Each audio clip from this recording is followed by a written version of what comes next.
Here we're using the Sony 720 headphones. We're going to connect it to the Sony Connect app. That is the app that comes with the headphones.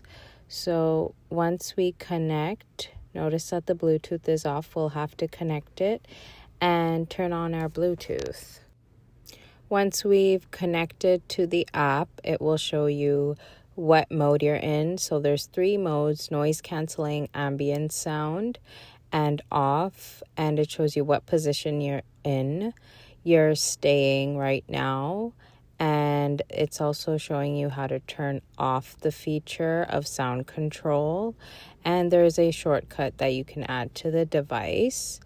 Also, it does show you the different type of features and what song you're playing. And this is very useful if you want to switch to a different type of device, how your activity is going with the usage of the headphones, which is very useful. And also you can change the sound that you want to have, what type of sound. And there's also many different options that you can use throughout the app. And there is an option right there where you can turn off the headphones from the app as well.